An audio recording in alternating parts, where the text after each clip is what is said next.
আসসালামু আলাইকুম সবাইকে। যে ব্যাচের মানুষজনগুলো এখন একাডেমিক লাইফ পার করতেছে, অর্থাৎ আমাদের এইচএসসি ২৬ এবং ২৭ ব্যাচের মানুষজন বিশেষ করে। আর ২৫ ব্যাচের তো অ্যাডমিশন পরীক্ষা বা অ্যাডমিশন সিজন স্টিল মানে একেবারে অনগোয়িং এবং নকিং এট দ্য ডোর যাকে বলে, এবং অনেকগুলো পরীক্ষা আসলে হয়ে গেছে অলরেডি। আমি যখন এটলিস্ট কনটেন্টটা রেকর্ড করতেছি তখন। সো যারা আসলে এখন একাডেমিক পালন করতেছে বা একাডেমিক আসলে কমপ্লিট করতেছে, তাদের জন্য আজকের এই ভিডিওটা সত্য কথা হচ্ছে অনেক অনেক গুরুত্বপূর্ণ হতে চলেছে। যে ৩টা কারণে আসলে 99% স্টুডেন্ট আমাদের বাংলাদেশে অ্যাটলিস্ট কোনো পাবলিক ভার্সিটিতে চান্স পায় না। আমরা আজকে সেই ৩টা কারণের একেবারে ডিপ ডাউন অ্যানালাইসিস করার চেষ্টা করব। এবং তুমি জাস্ট লক্ষ্য করবা যে এই কারণগুলোর ভিতরে একটা সিঙ্গেল কারণের একটা সিঙ্গেল সিম্পটম যেন তোমার ভিতরে না থাকে। না হলেই চিন্তা করো যে একটা ছোট্ট অংশ যদি তোমার ভিতরে থাকে, যাররা পরিমাণ যাকে বলে, সেটাতেও কিন্তু আসলে তোমার অনেক মানে কি বলবো, সেটাই তোমার পরবর্তীতে সুন্দর মতন সিস্ট থেকে সুন্দর মতন টিউমার থেকে সুন্দর মতন ক্যান্সারে রূপান্তর হইতে পারে। So be careful. এখনই হচ্ছে যে আসলে সতর্ক হও, তোমার বড়দেরকে দেখো, বড়দের থেকে শেখো। ইনশাল্লাহ তুমি আমরা যে পথে হেঁটে এসেছি সেই পথ বরাবর যদি অনুসরণ করো, অ্যাটলিস্ট তো আমি বলতে পারবো যে হ্যাঁ আমি পারছি, তুমিও পারবা, এবং ইনশাল্লাহ পারবা। সো আসো বলা যাক। কথা হচ্ছে যে আসলে ৩টা স্পেসিফিক কারণ বের করা অবশ্যই একটা চ্যালেঞ্জিং কাজ। কত কারণ আছে ভাই, এবং প্রত্যেকের কারণ ভিন্ন অবশ্যই। কিন্তু এই কারণগুলা হচ্ছে যে সবার কারণ, জাতীয় কারণ যাকে বলে, যেগুলো আমি অন্তত ফিল করছি অ্যাটলিস্ট আমার নিজের একাডেমিক লাইফের সাথে রিলেট করে, প্লাস যতদিন ধরে তোমাদের সাথে যুক্ত আছি, পড়ানো, শেখানো, নিজে একটু শেখার চেষ্টা করা, সব কিছুতে সেখান থেকে চলো একটু শুরু করি বা বুঝাই, তাহলে নিশ্চয়ই তুমি দেখতে পারবা। দেখো, আমাদের যখন আমরা একাডেমিক লাইফ কমপ্লিট করি তখন কি কি ফেজ থাকে। ধরো ফার্স্ট ইয়ারে কলেজের ফার্স্ট মানে ইয়ার ফাইনালের আগে যে হাফ ইয়ারলি এক্সাম, বা তার আগে যে একটা মিড হয় বা সিটি হয়, সেটার আগের যে অংশটা চিন্তা করো। তুমি জাস্ট কলেজে গেলা, তুমি কেবল শিখছো যে এখন আর বোর্ড বই নাই, বাংলা ইংরেজি আইসিটি ছাড়া বোর্ড বই নাই, বাকি অংশগুলোর ভিতরে কোনো টিচারের বই আমাকে পড়তে হবে। সেক্ষেত্রে তুমি টিচারের নামগুলো মনে রাখা নিয়েই হচ্ছে যে যথেষ্ট কি আছো, প্যারায় আছো, ক্যারাই আছো। হ্যাঁ, একদল মানুষজন থাকে যারা হচ্ছে এসএসসির পরে কলেজ অ্যাডমিশন কমপ্লিট করে, টুকটাক করে না, তারপর থেকেই হচ্ছে যে এগুলার নাম সম্পর্কে আসলে সিদ্ধহস্ত হয়ে যায়। ওদেরকে দেখলে তুমি ডিপ্রেসড হবে, এটা স্বাভাবিক, বাট দেখারই দরকার নেই। সত্য কথা হচ্ছে তুমি যদি এখন থেকেও পরিশ্রম করো, তুমি ওদের সাথে ধরতে পারবা ইজিলি। মাথায় রাখো, ওই যে slow and steady wins the race. হ্যাঁ, জিনিসটা হচ্ছে ওইখানে, মানে খেলাটাই হচ্ছে আসলে এখানে স্লো হও বাট স্টেডি হইতে হবে। হ্যাঁ, ওকে। সো যেটা বলতেছি, সো প্রত্যেকটা ফেজ আলাদা আলাদা ফেজ আছে না ভাই। ধরো সিটি বা মিডের আগের একটা ফেজ, তারপরে ওখান থেকে ধরো তুমি হচ্ছে যে এতি গেলা কি বলে হাফ ইয়ারলি এক্সামে গেলা, সেখানের একটা ফেজ। হাফ ইয়ারলি থেকে আবার ইয়ার ফাইনাল থেকে পরের বছরের সিটি মিড, তারপর থেকে ওখানকার হাফ ইয়ারলি, তারপর থেকে মানে হাফ ইয়ারলি না, ওখানে প্রি টেস্ট হয়ে যায়, তারপরে টেস্ট হয়, তারপরে টেস্টের পরে ফাইনাল মডেল টেস্টের পরে এইচএসসির পরে তুমি পাও আবার হচ্ছে যে ওই যে অ্যাডমিশনের পুরো ফেজের পরে তুমি আসলে দেখতেছো, নিজেকে আবিষ্কার করতেছো যে তুমি আসলে পরীক্ষার হলে বসে আছো। ঢাবির পরীক্ষা বা বুয়েটের পরীক্ষা, পিলি দিতেছো, মেডিকেলের পরীক্ষা, তুমি একটা কলেজে মানে পরীক্ষা দেওয়ার জন্য বসে আছো। এই যে প্রত্যেকটা ফেজকে পড়াশোনাকে যারা আলাদাভাবে ট্রিট করে, এই মাইন্ডসেট যারা, তারা আলটিমেটলি মারা খায়। সিম্পল হিসাব, সোজা বাংলা কথা একেবারে। প্রত্যেকটা ফেজকে যারা আলাদা রকম ভাবে ট্রিট করে, তারা মারা খায়। কথাটা ভালো করে বুঝো। অহেতুক শুধুমাত্র না বুঝে হচ্ছে যে মানে কি বলবো, যে হুজুগে বাঙালির মতন, হুজুগে কাঁকড়াগুলোর মতন হচ্ছে যে ধীপ ধাপ করতে যাও না, কথা বুঝো। আবার হচ্ছে ভার্সেস, এখানে একটা জিনিস দেওয়া হয়েছে, ডিফারেন্ট প্রিপারেশন স্ট্র্যাটেজি। অবশ্যই দুইটা জিনিসই খুব জরুরি, দ্যাটস ওয়াই এখানে একটা ভার্সেস দেওয়া আছে। ডিফারেন্ট প্রিপারেশন স্ট্র্যাটেজি মানে কি? ধরো তোমার বুয়েট টার্গেট, তুমি ক্যালকুলেটর বেসড ক্যালকুলেশন, তুমি ডিপ ডাউন থিওরি, প্রত্যেকটা কোয়েশ্চেন কিভাবে সলভ হয়, ব্রড কোয়েশ্চেনগুলো কি কি, অ্যাডভান্স কিছু ম্যাথ প্রবলেম, এগুলো করবা, এটাই স্বাভাবিক। তোমার মেডিকেল টার্গেট, তোমাকে ইংরেজি জিকে ভালো পারতে হবে। বায়োলজি তো তোমার একটা প্লাস পয়েন্ট হয় লাগবে, সাথে মেডিকেল মানে জন্য ইংরেজি জিকে, এখন তো মানবিক দক্ষতাও আসছে, এগুলাতে ভালো করতে হবে। উইদাউট ক্যালকুলেটর তোমাকে হ্যান্ড ক্যালকুলেশনে পারদর্শী হইতে হবে। যদিও সেটা মেডিকেল স্ট্যান্ডার্ডে ফিজিক্স এবং কেমিস্ট্রি, এখান থেকে খুব বেশি ক্যালকুলেটিভ জিনিসপাতি থাকে না, বাট স্টিল তো কিছু থাকে। কিন্তু যদি তোমার টার্গেট হয় হচ্ছে ভার্সিটি সেক্ষেত্রে তুমি ওই যে অ্যাডভান্স প্রবলেম যতটুকু করো না করো, তোমার কনসেপ্টটা ক্লিয়ার থাকা লাগবে। এর সাথে সাথে তোমার ওই মাইন্ডসেটটা থাকা লাগবে যে উইদাউট ক্যালকুলেটর হ্যান্ড ক্যালকুলেশন আমি 45 সেকেন্ডের ভিতরে একটা ভার্সিটিতে আসা ম্যাথ হোক, কেমিস্ট্রির ম্যাথ হোক বা ফিজিক্সের ম্যাথমেটিক্যাল কোয়েশ্চেন হোক, সেটা উত্তর করতে পারি কিনা। মানে ডিফারেন্ট প্রিপারেশন স্ট্র্যাটেজি, এটা অলওয়েজ আমার দরকার। আমি এটার কথা বলতেছি না, কিন্তু যখন তোমার মাইন্ডসেটটা থাকে হচ্ছে, ধরো তুমি হচ্ছে কেবল ধরো তুমি হচ্ছে কেবল কধু, মানে কেবল তুমি জাস্ট শুরু করছো, তোমার সিটিও হয় নাই এখন থেকে, তখন থেকে যদি তুমি নিজেকে যুক্ত থাকো, আমি তো আসলে মেডিকেল এক্সপিরিয়েন্ট একটা ভাইয়া, তো আমার তো হায়ার ম্যাথটাও ফোর্থ সাবজেক্ট, আমার তো আসলে এটা না পড়লেও হবে। মানে মাইরা মনে কর ভেতরে ঢুইকা মনে হচ্ছে যে ফালায়া মানে মাটিতে ফালায়া বাড়ি। মানে কি, তোর কি মেডিকেল আগে না এইচএসসি পরীক্ষা আগে? মানে আর কিভাবে ধর হচ্ছে যে কি বলা যায় আসলে, যাক সরি মাই ব্যাড, আমি খুব বেশি আর কি রাফ কথা বলতে চাচ্ছি না, একটু ইজিলি বোঝানোর চেষ্টা করতেছি। বলো, এই সিমটমগুলো কেন আসবে একজন এইচএসসি পরীক্ষার্থীর ভিতরে? মানে তোর বয়স কত হয়েছে, তুই কি বুঝাইতে চাস? তুই আইনস্টাইন, মানে কি বুঝাইতে চাস, মানে কি হয়েছে আসলে ওখানে? তোর বয়স কত হয়েছে? তুই এখন থেকে চিন্তা করতেছিস যে ভাই আমি তো অ্যাপ্রোনার হচ্ছে যে ওই যে স্টেথোস্কোপটা লাগায় কি কি ভাই, মানে কুচবি যে বয়সে আসোস হায়ার ম্যাথ পারোস না মানে কি? পারিস না, তোর একাডেমিক লাইফে পারতে হবে বলেই তো দিছে, এমনি এমনি দিছে? তাহলে তো তখন থেকে তোকে মানে শিক্ষা বোর্ড আলাদা করে দিত যে লাগবে না তোর হায়ার ম্যাথ, তুই মেডিকেল, ও আমার ডাক্তারি শিখেছে, ও মাই গড, তো যা তাহলে, ট্রিগার খেও না। বাট জিনিসটা হচ্ছে এরকম, এই যে এই সিমটমগুলো তোমার নিজের ভিতরে দেখবা কিছু আছে, অ্যাজ ওয়েল অ্যাজ তুমি দেখবা যে তোমার আশেপাশে বন্ধুদের ভিতরে আরো বেশি আছে। কেন রে ভাই, অ্যাটলিস্ট আমি যখন ভার্সিটি ফার্স্ট ইয়ারের দিকে মানে লিটারেলি টিউশন তো করানো হয়েছে, ছোট এই জীবনে টিউশন করাইছি না কিছু, তো যখন এই যে টিউশনগুলো করাইছি তখন গার্জিয়ানেরও এরকম মাইন্ডসেট হোক বা স্টুডেন্টেরও এরকম মাইন্ডসেট হোক, আমি যথেষ্ট কুল থেকে এটাকে আর কি হ্যান্ডেল করার চেষ্টা করতাম, এটাকে বোঝানোর চেষ্টা করতাম। ঠিক আছে, আমি শুরু থেকেই আমার ইঞ্জিনিয়ারিং অ্যাসপিরেন্ট, ঠিক আছে, তুমি ডিফারেন্ট প্রিপারেশন স্ট্র্যাটেজি নাও, তুমি হচ্ছে যে বায়োলজিটাকে উইক সাবজেক্টে পরিণত হতে দিও না ভাই, নাহলে এই জিনিসটাই তোমার সিস্ট টিউমার তারপরে এমন ক্যান্সার দিবে একেবারে মাঠে মেরে দিবে। তুমি কি শিওর তোমার রিজিক বইটাই আছে? এতটুকু ভাবে নিশ্চিতভাবে কেউ বলতে পারে উপর আল্লাহ তাআলা ছাড়া? তাহলে তোমার প্ল্যান বিতে তোমার বাঁচার জায়গাটা কই? এই দেশে তোমার বাঁচার জায়গাটা কই? তুমি যে এতটা প্রিপারেশন নিলা, এতটা কষ্ট করলা, এতটা হচ্ছে যে মানে গার্জিয়ান হোক, অভিভাবক হোক, ফ্যামিলির হচ্ছে টাকা, শ্রম, সময় সব নষ্ট করলা, সেটা তো তুমি ইন ভেইন, মানে সেটা তো তারপরে তুমি তো মহাকাশে, তুমি নিজে গান দেখায় কুল পাবা না, তারপরে এত ডিপ্রেশন দেখাবা, এত ডিপ্রেশনে ভুগবা, কষ্টকর না জিনিসটা? সো একটা জিনিস মাথায় রেখো, যখন তুমি আসলে এরকম ফেজে আসো তখন ডিফারেন্ট প্রিপারেশন মাইন্ডসেট নেওয়ার কোনো মানে নাই। তখন তোমার প্রথম এবং প্রধান টার্গেটই থাকবে হচ্ছে টেস্ট পরীক্ষা, টার্গেটই থাকবে হচ্ছে পরবর্তী যে সিটি, টার্গেটই থাকবে হচ্ছে পরবর্তী যে তোমার এইচএসসি বোর্ড পরীক্ষা, এবং এই বোর্ড পরীক্ষার ভিতরে তোমার টার্গেট থাকা লাগবে যে আমি বোর্ডের ভিতরে একটা টপ রেজাল্ট করব।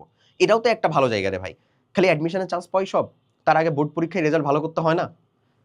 বুঝছো জিনিসটা, যে জিনিসটা কিভাবে তোমাকে তাহলে হ্যান্ডেল করতে হবে? এখানে কিন্তু ভার্সেস দেওয়া আছে জিনিসটা, যখন তোমার ডিফারেন্ট প্রিপারেশন স্ট্র্যাটেজির ফেজটা আছে, যখন তোমার টার্গেট এরকম আছে, তখন তুমি নাও করো, কোনো প্রবলেম নাই তো, তোমার টাইম আছে। তোমার আমি তো বললামই তোমার মেডিকেল টার্গেট, তার মানে তোমার এগুলাতে বেশি টাইম দিতে হবে। তুমি রিসেন্টলি প্রত্যেক উইকে চেষ্টা করো হচ্ছে মানে পেপারটাকে ঠিক মতন পড়ার চেষ্টা করো, হচ্ছে কারেন্ট অ্যাফেয়ার্স গুলো কালেক্ট করে পড়াশোনা করার, সমস্যা কি? তাহলে তো তোমার জিকের প্রিপারেশনটা হচ্ছে, ইংরেজি প্রিপারেশন হচ্ছে, বায়োলজির ভিতরে তুমি বেশি ফোকাস দিবা। দ্যাট ডাজন্ট মিন যে আমি আসলে ম্যাথ পারি না ভাইয়া, ইউ ম্যাথ তো আমার পছন্দ হয়, মানে এগুলো পিড়ায়া ধরো একেবারে সোজা বানায় দেওয়া দরকার। বুঝা গেছে? এই সিমটমটা থাকার জন্য আমাদের প্ল্যান বিও কাজ করে না, প্ল্যান এ তো মাঠে মারা। বুঝা গেছে জিনিসটা? ধরতে পারছো? এটা কিন্তু জাতীয়, আমি এমনি এমনি বলতেছি না, তুমি একেবারে 100% রিলেট করতে পারবা, এবং এটা এমন না যে আমি ধীপধাপে সেটা এসে বলে দিচ্ছি, এরকম না, একেবারে মানে অ্যানালাইসিস করেই, যথেষ্ট অ্যানালাইসিস করেই বানানো হয়েছে। সো আশা করি ধরতে পারতেছো। এরপরে আসো ভাইয়া আরেকটা সব থেকে গুরুত্বপূর্ণ কারণ, সেটা হচ্ছে টাইম প্রিপারেশন না নিয়ে আলটিমেটলি পিছিয়ে পড়া। দেখো এখন একাডেমিক কামব্যাক সিনড্রোমটা মানে আমরাই তো আসলে বলি, আমরা আমি নিজেই বলি, আর আমাদের পুরো তো মানে পুরো অনলাইন হচ্ছে যে ব্যবসায় চলতেছে এটা দিয়ে, একাডেমিক কামব্যাক। এই একাডেমিক কামব্যাক সিনড্রোমটা, হ্যাঁ, তোমাদের মধ্যে এখন কতটা প্রকোপ আর প্রকট বলো তো ভাইয়া? একাডেমিক কামব্যাক দেওয়ার যে সিনড্রোমটা খুবই প্রকট না? এটা কি কোনো প্রচ্ছন্ন জিন না, এটা লিটারালি একটা প্রকট জিন রীতিমতন। প্রত্যেকটা অ্যাসপিরেন্ট, প্রত্যেকটা এইচএসসি মানুষজন, তুমি ধরো একটা ঢিল চালাইলা, ঢিলটা যে এইচএসসি শিক্ষার্থীর উপরে পড়বে, ওরকে যেই যদি জিজ্ঞাসা করো তোমার কি এখন একটা একাডেমিক কামব্যাক দেওয়া দরকার না, ও বলবে হ্যাঁ হ্যাঁ। আরে তোর একাডেমিক কামব্যাক দেওয়ার মানে কি? তুই শুরু থেকে কি করলি তাইলে? তোকে টাইমটা দেওয়া হয়েছে কেন? নষ্ট করার জন্য? এই সময়টা নষ্ট করার জন্য? তুই বাচ্চাকাল থেকে পড়ে আসছিস যে শিক্ষা জীবন হচ্ছে তোর পরবর্তী চাকরি জীবনের বীজ বপনের সময়, তো তোর বীজ বপনের সময় তুই ঘুমাই কাটাইতেছিলি, তোর বীজ কই? আশ্চর্য, মানে কি করলি রে? কি তোর একাডেমিক কামব্যাক দেয়া লাগবে কেন, যখন তোকে প্রথম থেকেই মানে যদি তুই প্রথম থেকে পরিশ্রম করে অল্প অল্প, ওই যে স্লো অ্যান্ড স্টেডি পরিশ্রম করে যদি তুই একা একাই মানে টোটালটাই কভার করতে পারিস, তাহলে কেন তোর একাডেমিক কামব্যাক দেওয়া লাগবে? এই টার্মটা এতটা প্রচলিত কেন হবে? হতে পারে ধরো তোমার হচ্ছে যে ওই যে যেমন আমি বলি যে মধ্যখানে কিছু মানে কিছু ন্যাশনাল যদি আর কি ইস্যু হয়, যেমন ধরো এই যে আমাদের ভূমিকম্পের জন্য জিনিসপাতি সবকিছু মোটামুটি অফ, শীতকালীন একটা ছুটি হতে পারে, হচ্ছে যে পূজার জন্য একটা ছুটি পাইছো, তুমি ঈদের ছুটি পাইছো, রোজার ছুটি পাইছো, তারপরে মানে আরো অনেক মানে ন্যাচারাল কোনো ক্যালামিটি, এটার জন্য দীর্ঘদিন তোমার পড়াশোনায় একটা গ্যাপ পড়ছে, সবারই পড়ছে, তখন তোমার কাছে এই একাডেমিক কামব্যাক জিনিসটা হচ্ছে যে ভালো লাগবে। বাট সবকিছু ঠিক আছে, সবকিছু well going, but still you need a academic comeback. Shame on you man, shame on you, literally ছে। কেন তুই মানে প্রপার টাইমটার যদি আসলে লিটারেলি 10-20% ইউজ করতি ভাই, তোর আজকে একাডেমিক কামব্যাক দেওয়া লাগতো না। এবং যারা ইউজ করতেছে তারাই তোকে রুল করতেছে, যারা ইউজ করতেছে তারাই আজকে ভালো করতেছে, যারা ইউজ করতেছে তাদের ইনবক্সে তুই নক দিয়ে টিয়া বসে থাকিস যে হ্যাঁ ভাইয়া কিছু বলো, বন্ধু দোস্ত একটু যদি বলে দিতা কি পড়বো না পড়বো। ওই হ্যাংলার মতন ওর ইনবক্সে যে আচরণ না করে তুই কেন এটা হইলি না? তোর সমস্যাটা কোথায়? তোকে কোন জিনিসে আসলে অভাব রাখা হয়েছিল? তো কি মানে বউ বাচ্চার খুব টেনশন, কি সমস্যা আসলে? ইস্যুটা কোথায়?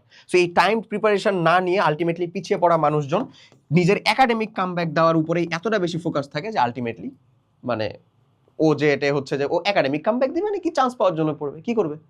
ওর কামব্যাক বলে কোনো কামব্যাক নাই। ওর কামব্যাকটা হচ্ছে অলওয়েজ বি ব্যাক। মানে ওর টার্গেট হচ্ছে যে পৃথিবী যেহেতু গোল, এভাবে পিছিয়ে পড়তে পড়তে একদিন সবার সামনে চলে আসবো, এই টার্গেটে সে থাকে আসলে। সো এই টাইম প্রিপারেশনটা সবসময় মাথায় রেখো ভাই।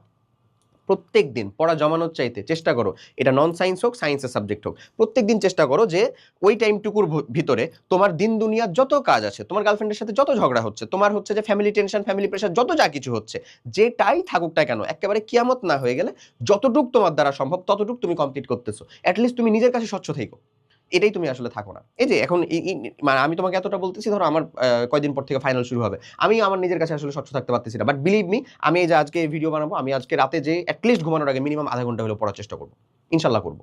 এতটুকু আমার হচ্ছে একেবারে ফুলি ডিটারমিনেশন আছে, আমি চাই এই ডিটারমিনেশনটা তোমার ভিতরেও থাকুক। ক্লিয়ার? ওকে, এরপরে চলো আরেকটা জিনিস, 3 নাম্বার, যেটা আমাদের 25 ব্যাচের মানুষজনও খুব বেশি পরিমাণে রিলেট করতে পারবে, যারা পরীক্ষা দিচ্ছে তারাও। আমি জানি না এখানে 25 ব্যাচের মানুষজন কারো ভিডিও দেখতেছি কিনা, দেখলে অবশ্যই একটা কমেন্ট করো যে হ্যাঁ ভাই আমিও রিলেট করতে পারতেছি। সেটা হচ্ছে সবসময় এক্সাম হল টাইম ম্যানেজমেন্ট এবং আনুষঙ্গিক কাজগুলা, তার আনুষঙ্গিক যে কাজগুলা রয়েছে সেগুলাকে সে গুরুত্ব দেয় না। মানে এমন বোকার স্বর্গে বসবাস করে যে এক্সাম হল যে টাইম ম্যানেজমেন্ট আছে, হ্যাঁ, ওই জিনিসটাকে সে আনুষঙ্গিকভাবে ওই কাজেরকে গুরুত্ব দেয় না। এক্সাম হল time management means what actually? ধরো তুমি ঢাবি পরীক্ষাতে বসতেছো, তুমি জানো যে তোমার 45 মিনিটে যে 60টা এমসিকিউ আছে, এর ভিতরে এই 60টা এমসিকিউ ধরো 1 লাখ মানুষজন তো দাগাইছে, 1 লাখ মানুষজন তো পরীক্ষা দিছে, তার ভিতরে তুমি যদি আসলে প্রথম 1 থেকে 10,000-এর ভিতরে না আসতে পারো, তার মানে তুমি অটোমেটিক রিটেন খাতাটা দেখার জন্য যোগ্য বলে প্রমাণিত হবে না, তার মানে তুমি ফেল না হলেও মানে তুমি হচ্ছে যে চান্স পাবা না, সিম্পল হিসাব। তো এখন ধরো রিটেন খাতাটা দেখার জন্য, যোগ্যতা পাওয়ার জন্য তোমাকে 1 থেকে 10,000-এর ভিতরে আসতে হবে। 45 মিনিটে 60টা এমসিকিউর ভিতরে মিনিমাম 50+ কারেক্ট থাকার তোমার মাইন্ডসেট থাকা লাগবে। ওই মাইন্ডসেটের জন্য তুমি কি বায়োলজিকেও সেমভাবে ট্রিট করবা, বা তোমার 4 সাবজেক্ট হিসেবে যেটা দেখাবা, ম্যাথকেও, কেমিস্ট্রিকেও আর বাংলা হচ্ছে যে ফিজিক্সকেও সেমভাবে ট্রিট করলে কি তুমি পারবা জিততে এখানে? না, ম্যাথ তো তোমার আগে থেকেই মানে হাত থেকে চলে যাবে। তুমি একটা ফিজিক্সের যেটা ম্যাথমেটিক্যাল টার্ম, ম্যাথের যেটা একটা ম্যাথমেটিক্যাল টার্ম, সরল রেখা, অন্তরীকরণের যে ম্যাথগুলা, এটা তুমি কেমনে 45 সেকেন্ডে করার জন্য নিজেকে হচ্ছে যে ভাবো? তুমি কি আবারও আইনস্টাইন নাকি আবারও নিউটন? কি বুঝাইতেছো?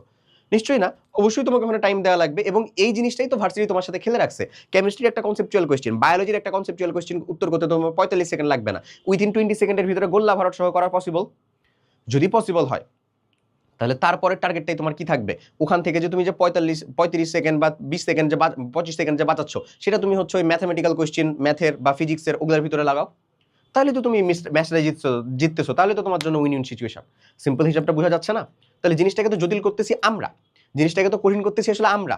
আমি যদি পরীক্ষার আগে এক্সাম হল টাইম ম্যানেজমেন্টের কথাটা চিন্তা করি, যে আমি বায়োলজি এই টাইমের ভিতরে কয়টা দাগাবো, মিনিমাম এটা আমার মিনিমাম টার্গেট, বেশি পারলে তো অবশ্যই ছেড়ে আসবো নাকি? নিশ্চয়ই না। কেমিস্ট্রির কয়টার ভিতরে কয়টা দাগাবো, ম্যাথের কয়টা টাইমের ভিতরে কয়টা দাগাবো, এটা যদি আমি ফিক্স ভাবে ধরে রাখতে পারি এবং সে অনুযায়ী যদি আমি কয়টা ফাইনাল মডেল টেস্ট দিয়ে যেতে পারি, তাহলে কি আমার ম্যাচটা উইন হওয়ার সিচুয়েশন আরো বেশি মানে প্রকট হয়ে যায় না? এবং সেটার জন্য এই জন্য আনুষঙ্গিক কথাটা বলা হচ্ছে, মানে সেটার প্রিপারেশন নেওয়ার জন্য তো তোমাকে মিনিমাম 3 দিন 5 দিন আগে থেকে কয়েকটা মডেল টেস্ট দেওয়া উচিত, ফাইনাল মডেল টেস্ট দেওয়া উচিত, চেষ্টা করা উচিত। এবং সেগুলাতে আসলে ফাইনাল মডেল টেস্টে বসার আগে ওই যে বায়োলজির যে কথা চিন্তা করলা, যে তুমি বায়োলজি 8 মিনিটে 13টা কারেক্ট দেখাবা, সেটার জন্য নিশ্চয়ই তোমার সাবজেক্ট ওয়াইজ, চ্যাপ্টার ওয়াইজ বা পেপার ওয়াইজ কয়েকটা এক্সাম দেওয়া উচিত না? অবশ্যই উচিত। সো এগুলো যদি না করো, তাহলে কেমনে আগাবা তুমি, কেমনে হবে তোমার জন্য? সো টোটাল যেই সিচুয়েশনগুলো বা সিনারিওগুলোকে দেখতেছো বা লক্ষ্য করতেছো, আলটিমেটলি পুরো জিনিসপাতিগুলাই আশা করি তুমি তোমার এই একাডেমিক ব্যাচে চলাকালীন সময় তোমার সাথে খুব ভালো মতো রিলেট করতে পারবা, এবং পাবলিক ভার্সিটিতে চান্স না পাওয়ার জন্য এক্স্যাক্ট আর যদি কোনো কারণ তোমার কাছে মনে হয়ে থাকতে পারে, তুমি হচ্ছে কাইন্ডলি কমেন্ট করে জানাইতে পারো। বাট আমার কাছে মোটা দাগে হচ্ছে যে রাফলি এই 3টা কন্টেন্ট বা এই 3টা জিনিস খুবই ভালো মতন মনে হয়েছে, যে এই 3টা জিনিস হচ্ছে মানে খুবই ইউজুয়াল, যে ইউজুয়াল কারণগুলো আসলে মানে প্রয়োজন হয়। তুমি দেখতে পাবা যে তোমার তোমার তোমার একাডেমিক লাইফে চলাকালীন সময়ের ভিতরে প্রত্যেকটা টাইমের ভিতরে এই যে 3টা কারণের কথা আমরা বলতেছি, 3টা জিনিস ওতপ্রোতভাবে জড়িত হয়ে আছে। তুমি তোমার একাডেমিক লাইফের কথা বলো, তুমি তোমার অ্যাডমিশন লাইফের কথা বলো, প্রত্যেকটা সময়ের ভিতরে দেখতেই আসবে যে হ্যাঁ এরকম জিনিসপাতিগুলো আমার জন্য আসলে রিলেটেবল লাগতেছে। এখন আমি তোমাকে বলি, তোমার একাডেমিক লাইফের যে কন্টেন্টগুলো মানে রেগুলার যে ডিটগুলো বা কাজগুলো, সেটা কেমন থাকা উচিত, সেটা এই 3টা জিনিসের ভিতরে আসলে সীমাবদ্ধ থাকা উচিত।